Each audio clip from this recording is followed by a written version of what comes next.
selamat datang di podcast LKMM TMSI 2023. Oke, sebelumnya udah tahu belum sih apa itu LKMM TMSI 2023? Jadi, LKMM TMSI 2023 ini merupakan wadah bagi mahasiswa yang ingin dapat ilmu dan juga pengembangan diri mengenai kepemimpinan dan juga manajemen organisasi, Fa. Oke, berarti semua mahasiswa boleh daftar ya? Boleh banget. Ini acaranya atau kegiatannya ini merupakan untuk generasi muda ataupun seluruh mahasiswa yang ada di Indonesia, Fa. Oke, by the way, sebelum kita masuk ke podcastnya, alangkah baiknya kita kenalan dulu kali ya. Boleh tuh, dari aku dulu atau dari kamu nih? Aku aja sih dulu. Oke. Halo Sobat Muda, kenalin aku Ulfa Zanuba dari Psikologi Universitas Andalas. Halo Sobat Muda, kenalin aku Intan Puspitasari dari mahasiswa Gizi Universitas Andalas. Oke, sekarang kita kedatangan narasumber yang relate banget, Fani. Kita kan ada diskusi tentang kepemimpinan nih kan ya. Kita langsung kenalan aja nih ya sama narasumbernya kali ya. Boleh. Kita sapa dulu kali ya. Boleh. Halo Bang. Halo. Oke, mungkin boleh Bang kenalin dulu nih Bang, namanya dan dari mana? Oke, siap. Halo Sobat Muda, perkenalkan nama saya Yodra Musfiardi, lagi berkuliah di Fakultas Hukum Universitas Andalas. Sekarang menjadi presiden mahasiswa Universitas Andalas gitu. Oke, mungkin abangnya nih presiden mahasiswa. Mungkin teman-teman Sobat Muda nih udah lumrah kali ya dengar presiden mahasiswa itu. Oke. Nah, presiden mahasiswa berarti itu berkaitan dengan pemimpin kan. Nah, kita kayaknya tanya-tanya dulu deh tentang apa sih Bang arti sebuah pemimpin bagi Abang? Oke, kalau menurut Abang, pemimpin itu adalah seorang yang luar biasa sebenarnya, namun tugasnya juga cukup berat juga sih. Nah, tapi yang kalau kita lihat bahwasanya adalah pemimpin itu adalah tokohnya dan dia memiliki kemampuan untuk mempengaruhi orang lain untuk mencapai tujuan-tujuan tersebut. Nah, pemimpin itu harus ada orang yang mengakuinya. Ada pemimpin dan ada orang yang dipimpin gitu. Jadi pemimpin itu memang adalah suatu orang yang diberikan amanah untuk menjalankan suatu visi tertentu gitu, dan juga mempengaruhi orang lain untuk mencapai tujuan tertentu lah gitu. Oke, Fa, tadi udah dijelasin nih kan apa itu pengertian kepemimpinan. Jadi udah juga disampaikan sama Bang Yodra tadi. Terus menurut Abang sendiri nih, apa sih karakter yang harus dimiliki seorang pemimpin untuk menjadi pemimpin yang baik gitu, terutama untuk generasi muda sekarang gitu, Bang? Ya, kalau kita lihat bahwasanya memang pada hari ini generasi muda yang paham dengan teknologi, yang juga relate dengan perkembangan zaman. Pemimpin hari ini bukan hanya dia sekedar otoraktis ya, ataupun dia hanya sekedar pemerintah, tapi pemimpin pada masa hari ini harus bisa memberikan membuka ruang partisipasi bagi generasi muda pada hari ini. Jadi dengan tingkat kreativitas pada generasi muda yang sangat tinggi pada hari ini, itu juga mempengaruhi gaya kepemimpinan dari seorang pemimpin itu sendiri. Dituntut pada hari ini memang pemimpin yang bisa mengakomodir kepentingan-kepentingan dari seluruh generasi muda, juga pemimpin-pemimpin yang bisa menampung suara-suara dari generasi muda itu sendiri.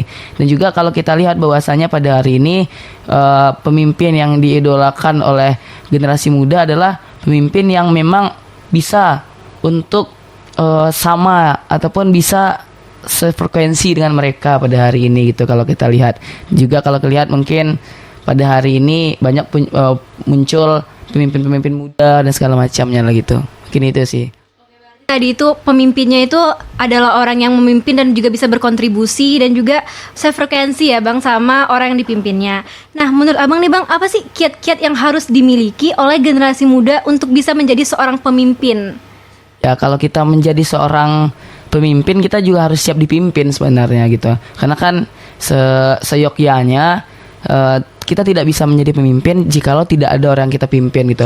Ketika kita memimpin, berarti kita diberikan amanah oleh orang-orang yang mempercayai kita untuk mengerjakan satu hal, untuk menjadi kepala lah, ataupun yang menjadi suatu orang yang paling dianggap dituakan gitu segala macam. Dan ketika generasi muda itu bukan hanya sekedar menjadi pemimpin saja, tapi dia juga siap untuk dipimpin, untuk bagaimana menaati pemimpin itu sendiri dan juga melaksanakan apa-apa saja yang diberikan oleh pemimpin itu sendiri. Karena kan kalau kita konsepnya bahwasanya memang dengan kita memimpin dan siap untuk dipimpin, berarti kita bukan hanya sekedar berbicara tentang jabatan gitu. Karena kan orang identiknya sekarang pemimpin itu dengan hanya jabatan gitu kan.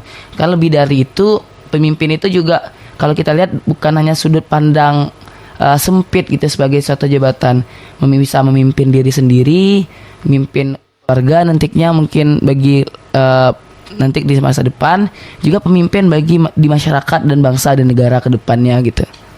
Oke, benar banget yang disampaikan Bang Yodra. Tadi juga udah disebutkan apa arti sebuah kepemimpinan. Terus ada juga beberapa kiat-kiat yang disampaikan Bang Yodra juga, teman-teman.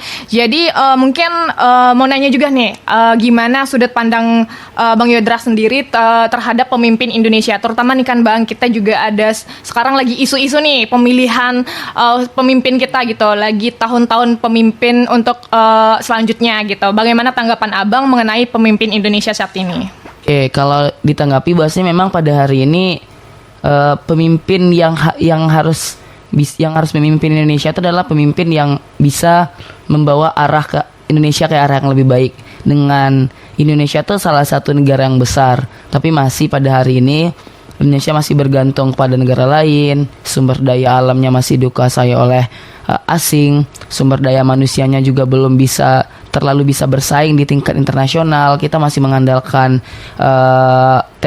tenaga ahli dari asing, SDM asing. Makanya pemimpin hari ini yang akan memimpin Indonesia terutama 2024 itu pemimpin yang bisa membuat Indonesia tuh ke arah yang lebih baik, berdikari secara gagasan, secara pemikiran, dan juga membuat Indonesia itu bersatu dan juga membawa perubahan lah bagi Indonesia lebih baik. Dan juga kalau kita lihat bahwasanya memang jadi pemimpin Indonesia itu sangat berat juga, karena kan dengan jumlah wilayah yang luas itu juga dituntut bahwasanya memang kita bisa adil ke seluruh Indonesia. Bukan hanya pembangunan itu bukan hanya terpusat di satu pulau, ataupun menjadi seorang pemimpin itu harus menjadi pemimpin di seluruh Indonesia itu sendiri. Dan juga kalau kita lihat banyak permasalahan di Indonesia, mulai dari pengentasan kemiskinan yang belum selesai, tingkat pendidikan masyarakat Indonesia yang mungkin masih rendah dari dibandingkan negara lain, karena kan masih banyak yang putus sekolah, masih banyak akses pendidikan yang belum didapatkan. Terutama juga yang ketiga itu banyaknya peraturan-peraturan yang bahkan peraturan perundang-undangan itu yang seharusnya untuk bisa menjadikan hal yang baik bagi negeri ini, malahan setiap ada pengesahan undang-undang itu terus diprotes dan segala macamnya. Baik itu, dan juga yang pemimpin Indonesia ke depannya adalah pemimpin yang harus bersih lah, bisa mengentaskan nepotisme, korupsi dan segala macamnya. Itu yang diidealkan oleh generasi muda gitu.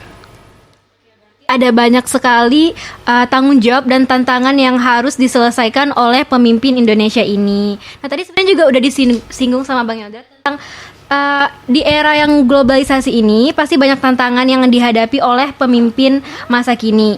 Nah, terkait dengan teknologi dan gaya hidup, menurut Abang apa sih tantangan yang dihadapi oleh Gen Z ini, Bang? Kalau menurut Abang sih memang pada hari ini Gen Z itu lebih apa ya?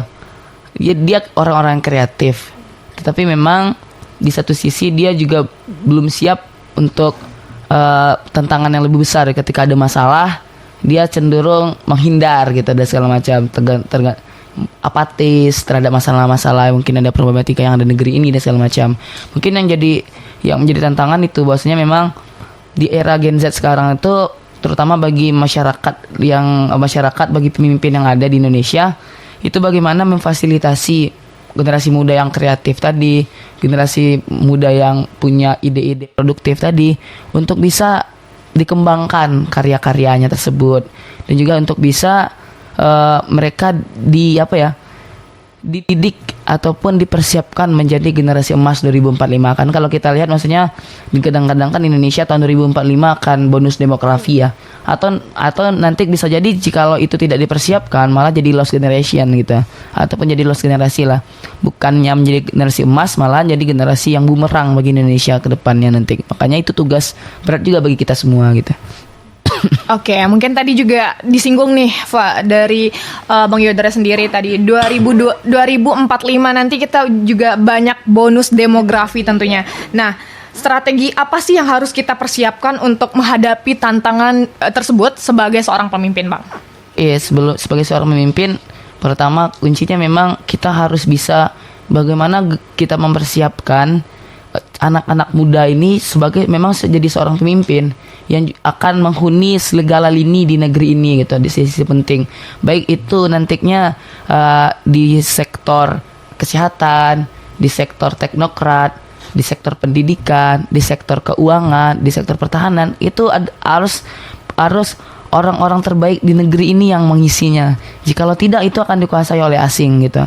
Kalau kita lihat bahwasanya memang kita lihat tenaga-tenaga IT itu masih berfokus ke tenaga-tenaga asing. Seharusnya 2045 yang IT itu sudah dikuasai oleh anak negeri ini ataupun pemuda-pemuda hari ini. Yang menjadi pemimpin, yang jadi presiden, yang jadi gubernur, wali kota, itu harus dari anak-anak muda yang mungkin lebih paham bagaimana keadaan di lapangan pada hari ini dan juga bisa bersentuhan langsung dengan masyarakat, lebih energik dan lebih memiliki gagasan. Kemudian juga di sisi-sisi kesehatan ada dokter-dokter muda ke depannya, ada nanti ekonom yang handal nanti yang kita harapkan lahir dari 2045 itu sendiri. Selain itu juga kalau kita lihat bahwasanya dengan pengaruh budaya ya, bahwasanya pada hari ini ada terjadi dengan adanya korupsi, itu sangat membahayakan. Bahwasanya dengan adanya budaya laten korupsi itu masih terjadi pada hari ini, ditakutkan 2045 Indonesia malahan akan meningkat, bukan jadi lebih baik, jadi lebih buruk. Ada narkoba yang bahkan akan membunuh generasi muda itu sendiri. Kemudian juga teman-teman semuanya, kalau di segi kesehatannya kita ada permasalahan stunting ya. Dengan adanya hal tersebut ditakutkan kita tidak memiliki generasi muda yang sehat, ataupun dari segi apa ya teman-teman semuanya lebih lebih kuat untuk tantangan global nantinya. Jadi pemimpin hari ini memang pikirnya panjang ke depan, mempersiapkan generasi muda ini memang menjadi generasi yang siap untuk berjuang ataupun menjadi seorang pemimpin pada 2045 itu dari segala lini. Hal tersebut harus diisi oleh orang-orang terbaik di negeri ini gitu. Generasi muda ini harus turut serta berperan penting dalam kehidupan di Indonesia ini ya Bang ya. Nah tadi juga menurut Abang nih, apa sih pandangan Abang terhadap kepemimpinan yang udah dipimpin oleh generasi Z? Soalnya kan sekarang lagi banyak tuh generasi-generasi kita yang juga udah mulai mau memimpin Indonesia gitu. Oke, memang pada hari ini udah ada kayak mungkin kalau kita lihat sudut apanya ya, sedikit banyaknya itu udah ada yang jadi apa ya, ada kepala desa yang muda, wali kota yang muda, kemudian ada gubernur muda dan juga anggota dewan yang muda. Dan juga kalau kita lihat konstelasi pileg pada hari ini, itu bahkan udah ada caleg-caleg muda gitu. Kalau Abang lihat bahkan pas kuliah aja dia udah mencalek gitu segala macam. Jadi emang itu salah satu hal yang di satu sisi bagus, bahwasanya memang dia ada inisiatif untuk mengambil peran untuk perbaikan di negeri ini gitu. Di satu sisi mungkin kita memang menganggap itu mereka belum siap gitu, tapi memang negeri ini butuh anak muda gitu kan. Apalagi pada hari ini kalau kita berkaca tahun ini anak muda itu baik itu generasi milenial dan generasi Z itu 58% suaranya di pemilu tahun 2024 gitu. Jadi kalau makanya ada caleg-caleg muda pada hari ini dipersiapkan, harapannya ketika dia berani mengambil peran, dia bisa bersuara nantinya dan juga memperjuangkan lah bagaimana hak-hak anak muda itu sendiri gitu. Oke, mungkin apa aja sih Bang kira-kira permasalahan yang harus dipersiapkan ataupun yang akan dihadapi oleh seorang pemimpin yang berasalnya dari Gen Z ataupun milenial nanti Bang? Oke, kalau kita lihat kan generasi Z itu serba praktis ya. Dia tuh kalau berbicara sebenarnya dia gak butuh pemimpin yang sok-sok anak muda, tapi memang bisa mengakomodir kepentingan anak muda gitu. Ya kalau kita kan ya yang dibutuhkan anak muda itu lapangan pekerjaan. Silahkan sediakan dia lapangan pekerjaan. Yang dibutuhkannya tuh ruang berekspresi untuk berkarya, untuk mengembangkan usaha. Silakan sediakan lingkungan untuk hal tersebut gitu kan. Bukan hanya memang sekedar naik sepeda itu kayak anak muda segala macam, bukan itu yang diinginkan anak muda. Dan anak muda sekarang tuh lebih objektif dalam memilih gitu kan, ataupun objektif dalam melihat seorang pemimpin. Dekat tantangan dari pemimpin hari ini adalah dari generasi Z itu adalah membuat anak muda itu memang peduli terhadap negerinya dan juga peduli pada masa depan bangsa sendiri gitu. Kadang memang generasi Z itu juga kekurangannya adalah suka mementingkan kepentingan pribadi dari kepentingan orang lain gitu. Itu juga menjadi salah satu hal yang minusnya lah dari generasi Z itu, walaupun dia cerdas-cerdas dan kreatif-kreatif tapi cenderung memikirkan dirinya sendiri kalau menurut Abang. Nanti tantangannya generasi Z harus bisa lebih aware lagi kepada orang lain ya Bang ya. Nah, jadi berdasarkan pengalaman Abang, apa sih Bang benefit yang bisa kita dapatin nih sebagai generasi muda ini jika kita itu terus latih jiwa-jiwa pemimpin kita Bang? Ya kalau kita generasi muda tuh memiliki peranan penting lah dalam dinamika sosial, dalam perubahan dalam kehidupan bernegara dan bermasyarakat. Karena kan generasi muda itulah yang diharapkan untuk melanjutkan estafet kepemimpinan itu sendiri gitu. Kalau ya yang tua-tua yang sekarang memimpin itu kan dia akan tua dan juga pasti akan berganti gitu. Nah, siapa yang akan melanjutkan generasi estafet kepemimpinan itu? Maka anak muda inilah. Maka menjadi seorang pemimpin itu juga selain kita ada orang yang mempersiapkannya, kita juga harus bersiap menjadi seorang pemimpin gitu. Karena pundak kita itu memang sedang dipersiapkan, tapi kita juga harus bersiap secara kesehatan, siap secara pendidikan, siap secara gagasan, mental dan segala macamnya. Kita harus siap gitu. Kita siap untuk ditempatkan di mana saja, baik itu di sektor pendidikan tadi, di sektor parlemen nantinya, di sektor kesehatan dan segala macamnya. Itu sih dari aku. Oke, mungkin pertanyaan terakhir nih Bang. Jadi apa sih skill yang harus dikeluarkan ataupun yang harus dimiliki dari masing-masing individu, khususnya generasi muda gitu ya Bang, untuk menjadi seorang pemimpin di masa depan gitu Bang? Ya kalau dari Abang memang skill yang harus didapatkan itu selain mungkin dari Abang pertama memang harus menjadi orang yang jujur ya. Jujur, bertanggung jawab, juga berani mengambil peran gitu. Karena kan banyak orang yang memang lebih pandai, lebih pantas untuk jadi seorang pemimpin, tapi tidak berani untuk mengambil peran tersebut gitu. Dan juga dari Abang sih harus berani mengambil peran, harus jujur dalam mau mengambil tanggung jawab itu sendiri untuk melakukan perubahan itu. Kalau kata orang, kalau bukan kita siapa gitu. Jangan berpikiran jangan kita biar orang lain, bukan tuh. Tapi kalau bukan kita siapa lagi gitu. Itu yang harus ditanamkan. Karena kalau dari Abang, jikalau posisi kepemimpinan itu diambil oleh orang-orang yang tidak berkompeten ataupun tidak memiliki kapasitas di situ, maka akan kayak gitu-gitu aja negeri kita gitu. Makanya posisi-posisi tersebut harus diisi oleh orang-orang yang berkompeten di bidangnya gitu sih. Ternyata jadi pemimpin yang ideal itu gak segampang itu ya Intan ya. Bener banget Pak. Apalagi banyak sekali tantangan yang harus diselesaikan oleh generasi kita ini. Nah, mungkin Bang, untuk yang terakhir, apa sih closing statement Abang tentang pemimpin? Ya, jadi pemimpin itu adalah amanah ya teman-teman semuanya, dan kita sebenarnya dari lahir sudah ditakdirkan jadi seorang pemimpin gitu. Kan fitrahnya manusia itu adalah pemimpin sejak lahir, baik itu memimpin diri sendiri, memimpin orang lain, dan mungkin lingkup kecilnya keluarga nantinya bagi orang laki-laki ataupun perempuan, memimpin bangsa, negara dan segala macamnya. Makanya kita harus bersiap menjadi seorang pemimpin, bersiap untuk membawa perubahan, karena perubahan itu tidak datang dari orang-orang yang diam, perubahan itu tidak datang dari orang-orang yang sekedar mengeluh, tapi perubahan itu datang dari orang-orang yang mengambil peran. Makanya teman-teman pada hari ini, Abang nyarankan kita akan ada LKM MTM se-Indonesia. Mungkin kepada teman-teman mahasiswa seluruh Indonesia, boleh banget nih join di LKM MTM SI tahun 2023 di Universitas Andalas tahun ini gitu. Benar banget. Oke. Makasih banyak Bang Yodra atas kesempatannya dan juga beberapa ilmu yang udah di-sharing nih teman-teman. Oke. Mungkin itu dulu Bang Yodra atas kesempatannya. Terima kasih banyak Bang. Terima kasih udah berbagi ilmu nih buat kita semua. Mungkin itu dulu teman-teman untuk sharing seasonnya kita pada hari ini. Mungkin kita tutup dulu ya, Eva ya. Oke. Terima kasih teman-teman yang udah menyempatkan waktunya dan juga saksikan terus beberapa podcast selanjutnya, dan kami tutup juga ya. Terima kasih. Wassalamualaikum warahmatullahi wabarakatuh.